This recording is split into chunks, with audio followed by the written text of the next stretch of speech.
1억을 어떻게 하면 2배로 빨리 늘릴까라는 부분에서 이런 말씀을 좀 드리고 싶은 게, 자산시장의 변동성이 굉장히 커져 있는 지금 상황에서 1억을 2억으로, 2억을 뭐 3억 4억으로 이렇게 2배로 늘릴 때 가장 중요한 거는 올라가는 자산에 관심을 갖지 말고 내려가는 자산에 관심을 가져라 라고 말씀드리고 싶어요. 그럼 이제 현금 1억 정도를 갖고 있는 분들도 제법 있어요. 근데 이분들의 목표는 어떻게 2배로 늘릴까? 근데 요즘 2배로 늘리기가 정말 쉽지 않아요. 그렇죠. 예.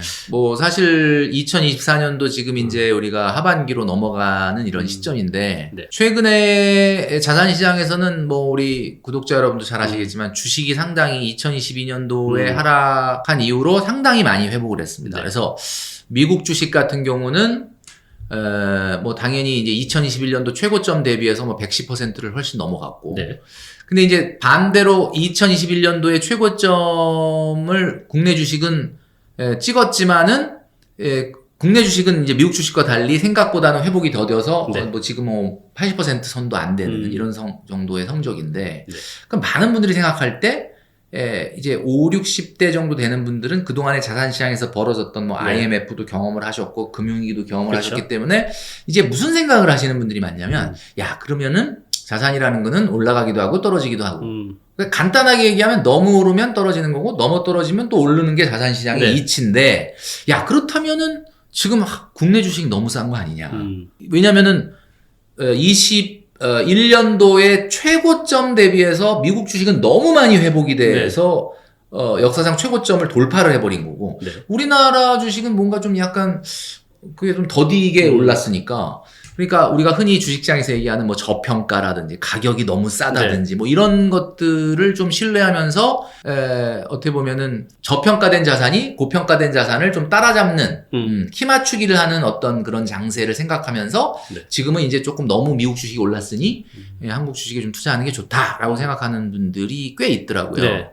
근데 이제 저는 이런 말씀을 드리고 싶은 게, 일단 전제 주식 얘기는 뭐 사실 예측이라는 게 굉장히 불가능하기 때문에 조심스러운데, 네. 사실 지금 주식 시장이라는 게 펀더멘탈로 움직이는 시장이 아니라는 것은 아마 우리 구독자 여러분도 동의하실 거예요. 네. 그리고 중요한 거는 오른 자산이 더 오르게 되는 시장이 있고, 네. 오르지 않았던 자산이 오른 자산을 따라잡는 시장이 있는데, 우리가 흔히 이거를 자산시장에서는 양극화 확대냐 축소냐 이걸로 보고 있지 않습니까? 네. 지금은 제가 봤을 때는 양극화 축소는 아니다라는 걸 말씀드리고 싶어요. 그러니까 분명히 그동안에 이렇게 소외됐던 이유가 있거든요. 네. 그래서 우리 구독자 여러분들께서 2022년도에 주식을 샀다면 너무 지금 해피하죠. 어쨌든 22년도 가격 대비해서 많이 올랐으니까. 네.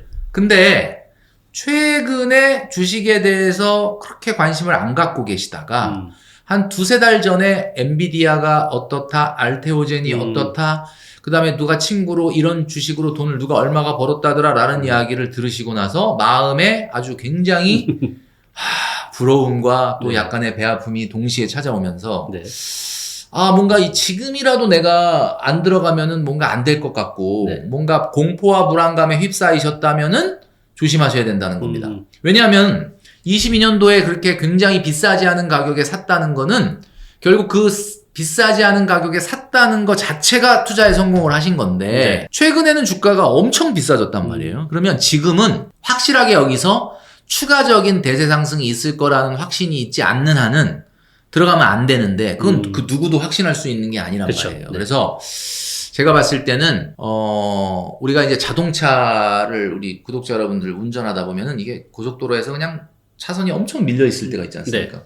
그러면 뭐 다른 방법이 없어요. 어느 차선이 더 빨리 뚫릴지를 멀리 한 1km 내다보면 내가 서 있는 데보다는 이 옆에 차선이 저 앞에가 좀 뚫리는 것 같다. 그러면 또 싹 갈아타시는 분이 있거든요. 근데 문제는 그 차선으로 딱 바꿔 타는 순간에 그 차선이 더 밀리고 내가 좀 전에 있었던 차선이 뚫리는 거를 많이 경험을 그렇죠. 해요. 그런 경우 많이 하죠. 왜 그러느냐? 사실 지금 시장에서 우리 구독자님들의 귀에까지 지금 어떤 게 대세고 어떤 게 진짜 엄청나게 오를 거다라는 얘기가 들어올 정도로, 마음을 불안하게 만들 정도로 그 이야기가 나한테까지 왔다는 이야기는, 이 차선으로 옮겨 탄다라고 하면 이 차선이 왜 밀리느냐? 앞에서 그 차선 1km 앞에서 조금 뚫리고 있다는 거를 나만 보고 있는 게 아니기 때문에 수많은 사람들이 보고 있기 때문에, 그래서 어떻게 보면은 소위 말하는 그게 끝물일 가능성이 있고, 소은이 주식상에서 얘기하는 뭐 상투다라는 얘기가 될 가능성이 너무 높다는 거예요. 그래서 지금 같은 경우는 좀 자산시장에서 추가적인 상승이 있을 수는 있겠지만 좀 경계해야 될 구간에 들어선 것이 아닌가라는 생각이 들고요. 그러니까 그런 이야기를 드리면 대부분 그러면 저축을 멈추고 뭐 이렇게 하시는데, 지금 1억을 모으셨다면 나름대로 어느 정도 자산을 계속 모으려고 하는 노력을 하셨다는 건데, 그 노력은 멈추시면 안 됩니다. 왜냐하면 시드가 많을수록 당연히 할 수 있는 가능성은 늘어나니까. 그리고 이제 1억을 어떻게 하면 2배로 빨리 늘릴까라는 부분에서 이런 말씀을 좀 드리고 싶은 게, 자산시장의 변동성이 굉장히 커져 있는 지금 상황에서 1억을 2억으로, 2억을 뭐 3억, 4억으로 이렇게 2배로 늘릴 때 가장 중요한 거는 올라가는 자산에 관심을 갖지 말고 내려가는 자산에 관심을 가져라라고 말씀드리고 싶어요. 왜 그렇죠? 이게 이제 왜 그러냐면, 제가 무수히 많은 우리 다니TV 대표님 같은 경우도 많은 분들을 만나봤겠지만, 제가 한 10년 동안 만나면서 제가 느낀 게, 정말 투자를 잘했던 분들, 그리고 재테크를 성공했던 분들, 그러니까 흔히 얘기하는 좀 부자의 반열에 올라가 있는 분들의 공통적인 시각은, 만나면 무슨 얘기를 하냐면 최근 같으면 엔화 얘기를 합니다. 그러니까 엔화가 뭐 여러분도 아시겠지만 최근에 뭐 860원까지 간 적도 있고, 뭐 800, 뭐 지난달에 뭐 900원대로 살짝 뭐 복귀하는 듯 했으나, 지금 여전히 지금 녹화를 하는 이 기준으로 봤을 때 굉장히 좀 엔화가 저평가되어 있는데, 엔화를 부자들이 얘기하는 이유는 엔화가 최근에 좀 많이 떨어졌기 때문이고, 또 하나는 이제 최근 같은 경우는 부동산이 하락을 좀 멈추기는 했지만 22, 23년도에는 좀 하락이 있었단 말이죠. 이런 것들에 대한 대화 주제가 이런 쪽이란 말이에요. 근데 일반인들을 만나면, 대부분 직장인들을 만나면 무슨 이야기를 하냐면 금 얘기를 합니다. 금이요. 금 얘기를 하는 이유가, 금이 왜냐면 최근에 굉장히 이제 그 안전자산으로서의 어떤 가치를 바라면서 뭔가 좀 많이 상승을 했고, 또 당연히 얘기하는 게 미국 주식 얘기하죠. 왜냐면 최근에 또 상승이 있었기 때문에. 그러니까 여러분들이 관점을 어떻게 바꾸셔야 되냐면, 개별적인 투자의 판단이라는 건 결국 본인이 해야 되고 본인이 책임져야 되는데, 머릿속에 부자들은 떨어지는 자산에 대해서 관심을 갖기 때문에 절대 비싸지 않은 시기에 그것을 보유하게 되는 거고요. 자꾸 올라가는 자산에 대해서 관심을 갖는다는 것은, 내가 그 올라가는 자산을 옛날부터 갖고 있었으면 모르겠는데 갖고 있지 않다가 최근에 오르고 오를 대로 올라갔으면 내 귀까지 들어와서 와, 이게 진짜 이렇게까지 가네? 라고 해서 섣불리 이제 올라가는 자산에 대해서 관심을 갖게 되면 결국은 그 자산을 저지르게 되거든요. 그게 영끌입니다.